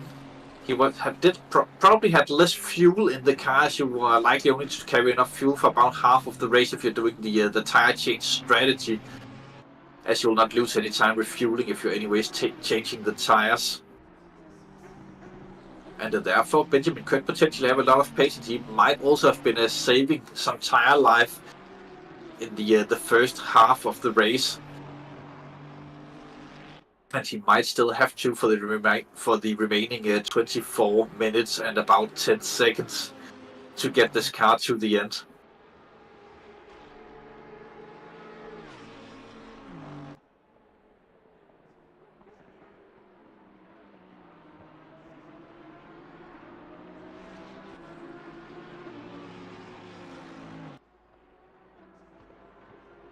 Only King, Muscat and Blisters yet to pit in this one. The rest of the cars have been through pit row. Also looks like that Geens got a much better pit stop than Wins, and they have made a 2.6 second gap after that. Sheldon Muscat here in second position. Not that far behind Benjamin King, which is also a bit surprising that Muscat have caught up to Benjamin King, but there have been traffic, of course, as well. Blue flag cars they have had to pass, but Muscat have caught up quite a bit to Benjamin King. We do know that the Aston Martin are quite a bit better on tire management than the Lambo. Usually, also I think that was one of the DDS. I think that was Cohen Geens that got off at the Domino's Ding Dongs. But the Aston quite a bit better on tire wear than the Lambos. At least that's my experience driving both of the cars, and that could be the main factor in this. I would say some speed from Muscat, because you've had it all race, of course. But the speed difference between the Aston and Lambo at the minute could be down to tire wear and tire usage. See how Muscat is actually taking quite a bit of chance down the mountain, running very tight to the barriers. But again, that could just be the lines that have been used to practicing, and therefore he continues to drive them in the race to not try to change anything about what he's doing. On the run under the Pirelli Bridge, we go on into the King on the Conrad Straight. Domino's Ding Dong we go. Just close to the curbs, getting a little bit of a slide down the rear wheels. That's something you have to look out for if you want to conserve the tires. Every time you have a little bit of a slide, that's when you are losing both time and tire wear. And the tire wear, the thing that they're probably most interested in at the minute, these two. But that will also be the thing, if they go into battle, how aggressive will Benjamin King be in defending? He risks losing a lot of the rubber on the tires if he goes too aggressive on it. Same thing for Sheldon Muscat. If he goes too aggressive on attacking, then he could potentially also take a bit too much life out of the tires. And 1 hour 15 minutes on the one set of tires around here, then you are running into a puncture territory. From the roof, looking back from Benjamin King's car onto to Sheldon Muscat behind. As they're running up the mountain, they do have a little bit of traffic further up ahead, but they're not closing too quickly on it. Likely because the traffic cars have fresher tires. That's also something we see in endurance quite often, that even though that the front runners, they are out there and they are behind a car that are maybe 2 or 3 laps down and running much slower on average pace, than if the cars that are a few laps down, they come out of the pits on fresher tires and the front runners still on old rubbers, they could potentially actually be faster on track. And sometimes we do see back markers trying to unlap themselves in those situations. But that's something for endurance, and apparently also something that makes a little bit of a difference in a race like this. Will be especially interesting to see when we go to Valencia. I don't think the no tire change is that good here, but at Valencia it could potentially be a lot better, even though that's also a very much a tire wear heavy track. 20 minutes to go. Back down to Shelikans of Alpha Simsport.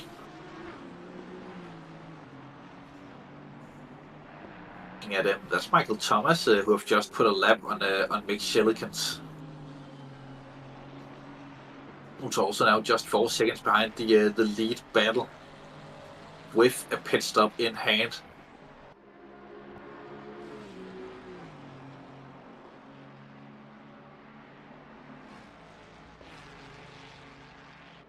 It looks like that Mick is just being towed along here by Michael Thomas. Also, Moraki or Morkri into the pits. He have been for quite some time. I'm not entirely sure if he have retired at this point, or if he is intending on going back out on track.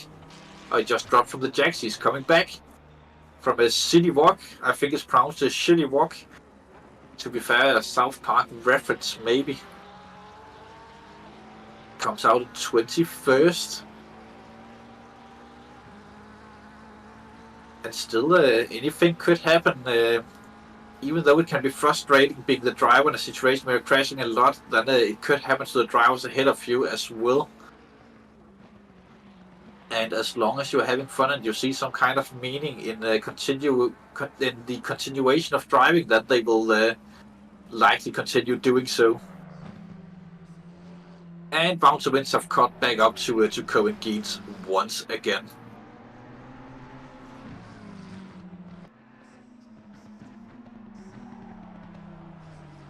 Which means the 2 DDS cars are in formation, as we are likely going to see them for the last 17 minutes of the race.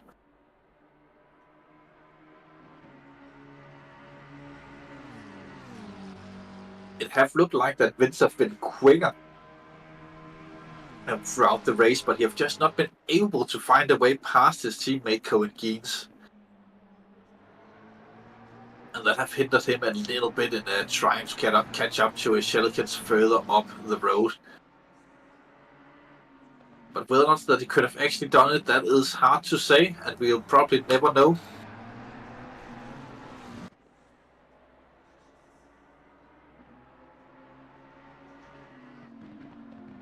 They are onto, I think, that 27th lap, as they are lapped down to Michael Thomas and Benjamin King and Muscat, the 3 lead cars.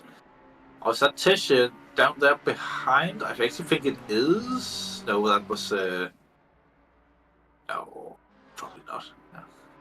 Oh, it was. They might be about to go 2 laps down then.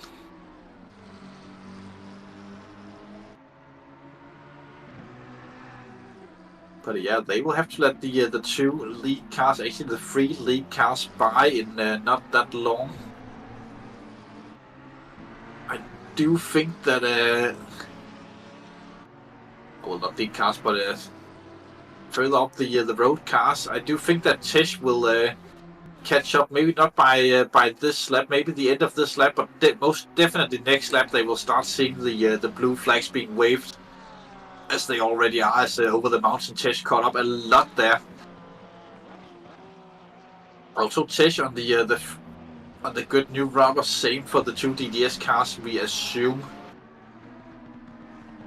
But Tish on the back of them, they have nowhere to go down through the mountain. Of course, it's very difficult to get out of the way there. But onto the Conrad straight we go, and Vince will pull out of the way as he does. Jordy Peters will come up behind as well, and maybe he will go through also. I don't think that he will get the job done before the Domino's Ding Dongs. No, he definitely won't. But before the end of the lap, it does look like that Peters will also have cleared the first of the two DDS McLarens. As Vince pulls to the side and lets Peters go. Blisters into the pits in the 113 Ford Mustang. So the first of the three lead cars. Short pit stop for Blisters as he's already rolling again. Definitely fuel only with 15 minutes to go in the race. Where will Blisters come out? I think he's coming out ahead of Wolf Garcia, maybe. So Wolf will have to get a little bit of a push on to get by Blisters, but again the tire difference will probably be enough for Garcia to go through. But at this point, the no tire change actually seems to have worked very, very nicely there for Blisters. That is a lot of positions gained. Sheldon Muscat trying for the lead of the race. And that's actually Michael Thomas who have caught up behind as well. The Lambo is Benjamin King leading, then it's Sheldon Muscat in second, and then the Mustang of Michael Thomas would be the third placed car at the minute, but the best placed car not to pit as of yet. 7 seconds between Garcia and Blisters.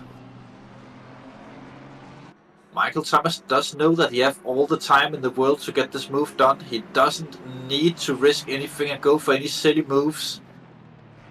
He can afford to just stay behind and wait his time. Do you think that he will try it into the quarry, maybe? Or will he, though? He is allowing the Aston of Sheldon Muscat to get that gap down the straight.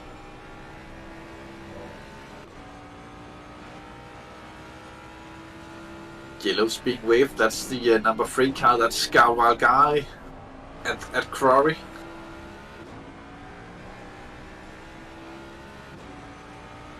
So riding on board with Michael Thomas, you can see that he's not. Well, he is using all of the track, but he doesn't look to be pushing the car that much. He could definitely go quicker through this section if it wasn't behind cars that hadn't pitted yet. But again, he don't need to make this move. He knows that they will have to come into the pit at some point, and he does know that you have a very, very healthy lead to Tish Fredrickson in second.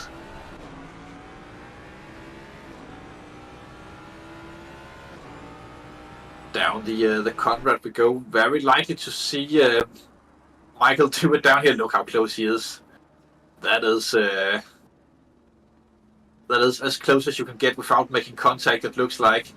But also the move for the race lead. Sheldon Muscat tries for it on Benjamin King, and Michael Thomas have prime seats for it. So Sheldon Muscat leads the race, and Benjamin King have been put behind as Benjamin King also comes into the pits now. So it's Sheldon Muscat who leads the race when they came across the line starting the 31st lap of the race. Right. Benjamin King will easily have done Garcia. He will come out ahead of Patrick Blisters, we will assume. Somewhere between Jordy Peters and Patrick Blisters will be where Benjamin King will come out. But whether or not that he have the tires for it, Michael Thomas gets into the lead of the race there. Small mistake from Sheldon Muscat, but again, not something worth fighting. Could have also just been leaving the room there for Michael Thomas. But that could potentially mean that Sheldon Muscat have handed the race lead back to Benjamin King after the pit stops if we lost too much time there with Michael Thomas. Benjamin King out on track again, not entirely sure where he is, as he haven't crossed the first sector yet, but in 5th, very likely. Quite far ahead of Wolf Garcia, it looks like. Here we go with Benjamin King, 10 minutes to go. And Garcia unlikely to close that gap. It's more than much more about more than 10 seconds, I would assume, maybe even 15. That area, it's 15 from Blisters up to King, and then an additional 4 seconds from Garcia to Blisters. So very good strategy call there from PSUK and Benjamin King. PSUK did win the 24-hour race around here when we did that last time out for the 24-hour races, so he is likely experienced with going long on tires on this track, and he might have known from experience from back then that this was very, very possible and could be done. Muscat have come into the pits, the final driver who are yet to stop. That will actually be interesting to see if he comes out ahead of Benjamin King.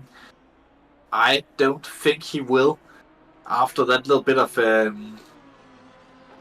skerfuffle letting Michael Thomas pass. Here we have Benjamin King coming on to the start-finish straight. Benjamin will most definitely go ahead of Muscat. There he came across start-finish line, and he have passed him at this point. And he will get a healthy lead as well. So with those extra laps there from Muscat really hurt him a lot, as he comes out behind the 2 DDS cars once again. Not optimum for Sheldon Muscat if he wants to catch up to Benjamin King and take away that 4th position that Benjamin has put himself in at this point.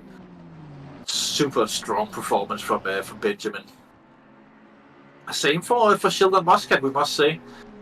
Wasn't expecting this no tire change strat to be working as well as it have been, but very good driving from the 3 drivers who have. Patrick Travers have spun coming out of Morris corner. That's Patrick Travers, the blue Mode 11 car, the Porsche Mode 11, the 313 of Patrick Travers there.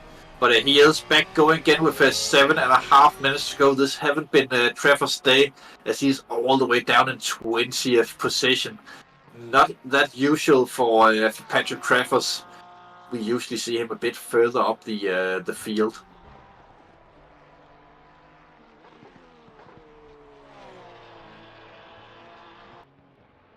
But still plowing on to continue and finish this race, which is an achievement by itself.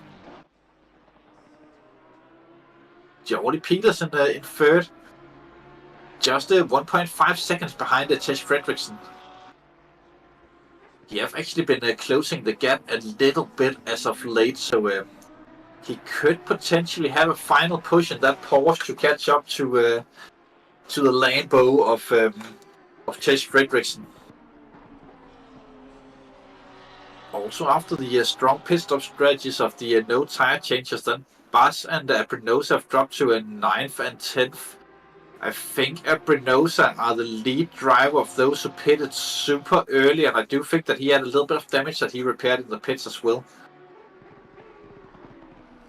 And Dumas have done a good recovery also, even with the both the early pit stop, which we assume was due to either damage or just wanted to get out and clear air. and then the spin with the lapping of the DDS cars. So good drive also for Milan Dumas, who have been a little bit anonymous in this race. Speaking of, here we actually do get him on frame. As he comes around, he's just about a lap behind. I think that was the Porsche of Jordi Peters ahead of him. Or is it though? Is that a little bit too light blue to be Jordi Peters? No, it's Patrick Travers. I did think it was a little bit too light blue to be Mr. Peters. So Dumas will come up to Travers, and Travers will let him by and let Dumas lap him. I wonder when Travers will do this. Dumas is flashing his lights, wanting to go through before the quarry, very likely, and Travers does let off the throttle there. Travers pushes hard enough. Ooh, that's round to Vince, one of the DDS cars. That's in the dip. He might have locked the rear tires and spun it around as he was parked the wrong way. Then he just returns to garage. Big damage on the car. Very, very sad with 5 minutes to go that you have to retire from race like this. But he will likely not drop to last in the race. He will probably finish just ahead of, or at least in the range of Moaki, but ahead of Van Dosberg probably. Have to wait and see if that Benjamin King's still in 4th position. Big gap actually about 10 seconds down to Muscat. I wonder if Muscat have made a little bit of a mistake at some point as Blisters. Probably not, as Blisters still have 6 seconds up there, but Wolf Garcia could potentially catch up to Blisters because now the tire difference will be massive between the two of those. And if Wolf Garcia catches Blisters, I don't think Blisters will have anything to defend with. So Wolf Garcia could potentially still sneak in a 6th position in this race,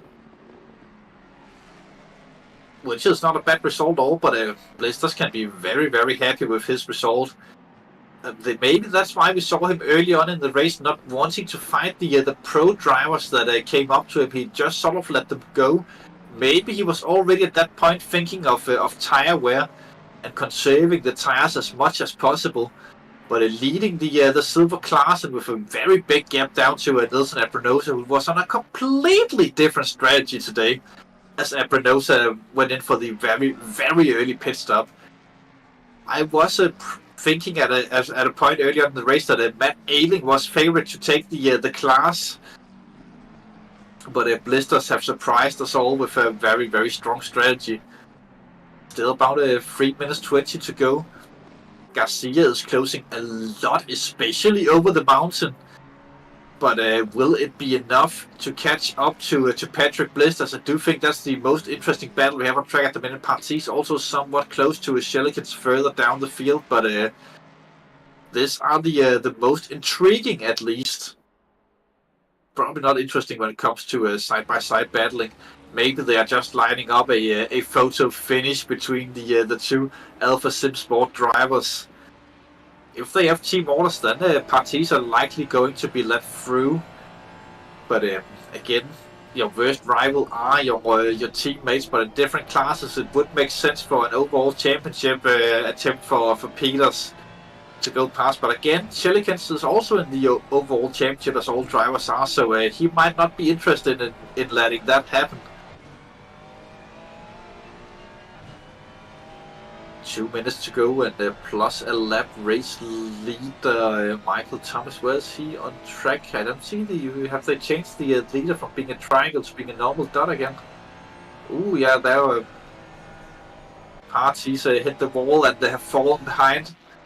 So the close battle is no more. So at this point, I think that parties will just try and get it home. No need to pushing. This is where Michael Thomas is. So when he crosses the line, he will take the white flag, meaning one more lap. Second to last lap for Michael Thomas, which also makes Garcia's job to catch up to Blisters quite a bit more difficult. But stunning drive today from Michael Thomas. Only qualified second there behind Broken Dyer, who had an unfortunate lag on the top of the mountain that caused him to run over Skyline and spin the car in reverse down the track, which led to the game DSQing.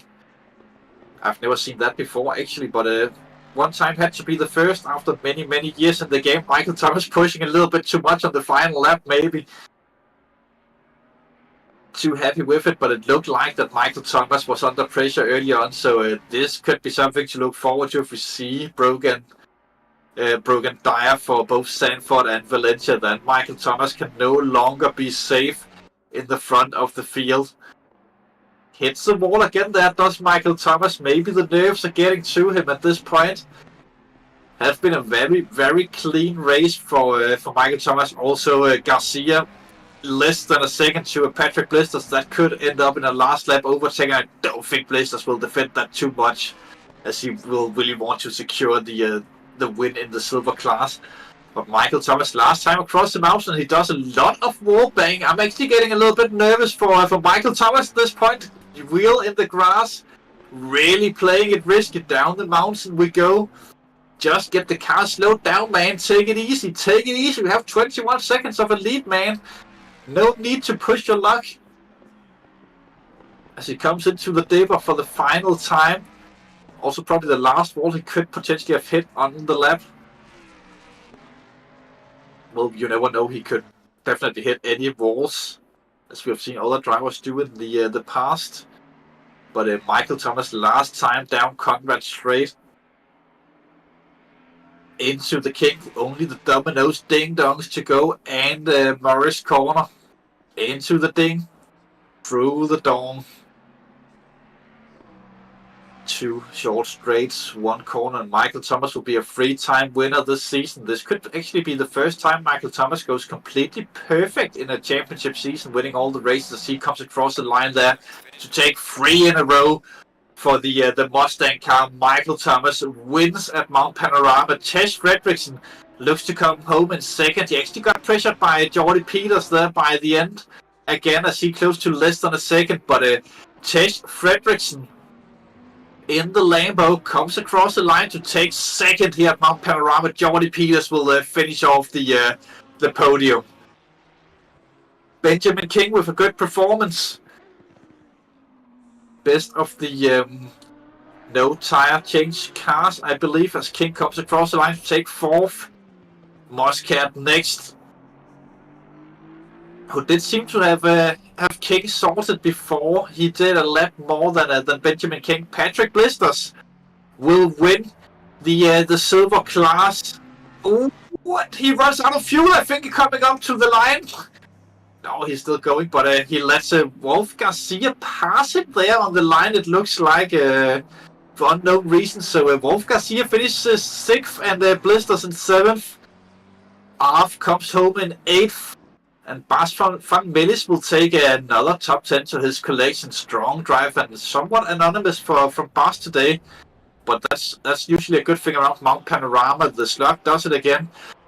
Nilsson Abrenosa in 10th will take 2nd in the silver class. Also Matt Ailing finishes 3rd there. Supervant Vince Am with Lamers in 2nd and Van Dosberg in 3rd. There are only 4 finishers, and I think that's why Skavligari stayed in the pits to go out on track and secure the points for 4th. As we're just waiting for the last couple of drivers to finish the race. Cohen Geens a long way ahead of Vince after his crash. Moaki and Skalgari are the last 2 drivers we are waiting for to finish off the race. Moaki here coming down the mountain. A lot of pressure, all eyes on him now actually. So into the dipper, will he crash it on the final lap? I don't hope so, but let's have a look. Through the dipper we go. And we have reached the end of the time limit actually. What a race we had this evening on Mount Panorama. Good things to come maybe in future season. Remember, the drivers interview waiting room are waiting for you if you have anything to say after the race or just want to talk to us and make our evening just a slight bit more interesting. But yeah, I'm not saying that, Chris. You are an interesting person. You're just not saying that much when we're streaming. Yeah, now I'm just talking to myself again. God damn it. I don't have fantasy friend, guys. It is a real man. His name is Chris Hill. We all know this. We all know this. But we'll just have a little bit of a wait here. We can maybe put a driver of the day. I'll actually let Chris Hill whisper into my ear so he thinks driver of the day was. Yeah, it's a big question. I actually might want to give it to the bravery of Danny Wills to enter his first league race with us on such a difficult track as this one. Even though he didn't finish the race, it didn't cause any trouble for other drivers, it looked like, which is always a good thing in your first race around here. But other than that,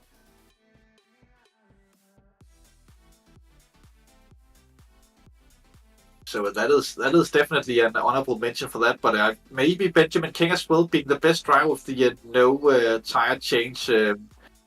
That could also be a strong possibility for that. But post in YouTube chat who you think was driver of the day. You can pick from anyone out there. Of course, race winner Michael Thomas could be one as well. Silver winner with the no tire change, Patrick Blisters on the boards also. But I'll definitely throw Danny Wills into the mix for driver of the day for being good sport in his first race out and just getting the experience and taking it for what it was.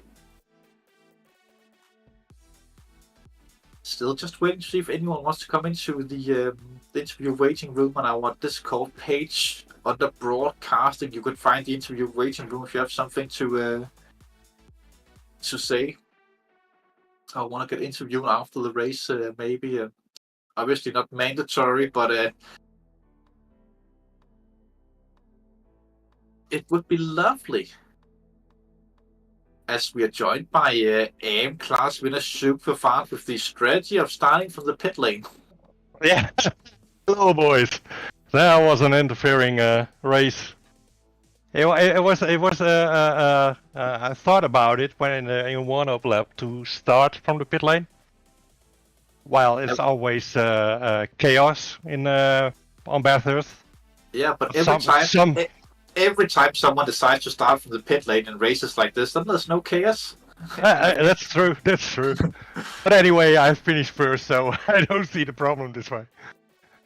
Now, a little bit of an unchallenging run so far. Maybe even all season, it does look like that you are dominating a little bit in the AM class and are getting into a point where you could potentially lock the championship next time out with a good result. Yeah, I hope so. That's the goal. Anyway, the first race there were two drivers like Lubbe and Pryor. I thought they were much too fast, and it is Bathurst, so you have to drive carefully to finish anywhere. Anyway, so I thought Scalagari. He's the leader. He was the leader of the AM class. He hit the wall 2-3 times, if I am correct. No, you was the leader of the AM class of championship. There are two. Yeah, all right. Shared with Van der Voort, and then Scalagari is actually only third in that because he doesn't have a win yet. No, that's true. That's true. Okay, but the first race he was faster than me, and the second race he wasn't there, I think. And anyway, my team fellow driver Wouter van der Voort wasn't here, so you have to be here to finish and to get points. I'm happy. I'm now leader of the pack, and I hope to stay that way. And be consistent the next races, although Lammers is fast. I have to be careful for him. We will see. We'll I take every points now and hope to win the class.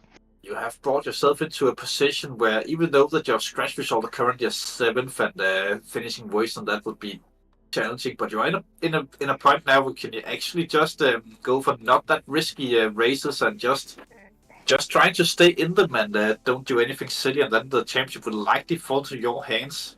Yeah. Well, you probably know yourself when you're driving on the track, and there's always the potential to win and to want to win. If I can win a race, I will. And I'm also just saying these things to try and get it into your head, so you'll think about it when racing and crash. Well, maybe the next races you will be on my headphone and coach me all the way through. Oh, you should just listen to the stream. We have been saying all race that today it's not about who's the fastest driver, but who can finish the race without hitting the walls or hitting the walls the fewest times.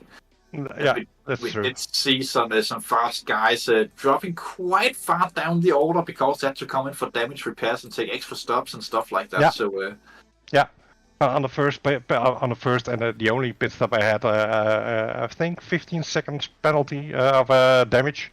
So that was damage control. Also quite a lot. Did you touch a wall maybe? Yeah, I thought, right. Kiss the wall here and there, and like it that way, but not that hard. You went for a late Easter visit to Mr. Barry R. Yes. But I'm happy. I'm happy. And I hope that the next races I will be happy too. Yeah, next race would be Zandvoort, home track advantage, of course. It's not my favorite track, but anyway. No, I don't think it's any Dutch driver's favorite track, to be perfectly honest, but or anyone's at all. But anyways, it will be interesting to see what will happen there. Tire temperatures are usually a thing to look out for. Not that big of a problem for the BMW, but for a lot of the mid-engine cars, at least, it is a huge deal around there. So I hope I get my advantage there. Yeah, most definitely. But we'll have to wait and see for another 2 weeks. I have been Oliver Anderson, Mr. One of Oliver behind the cameras as always, Grandpa Chris Hill. And joining us here lately for a quick interview was Super Vard.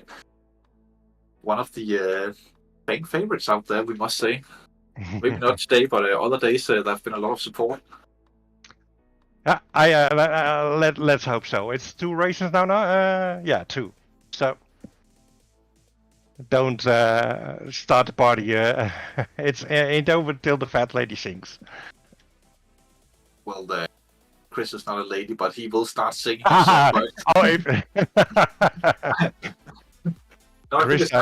think it's time to finish the stream before this takes a bad turn. All right, thank you guys, and keep on the good work, and we'll see you next race.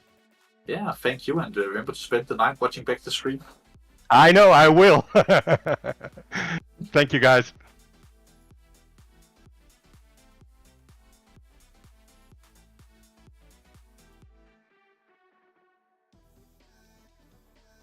Have you ended?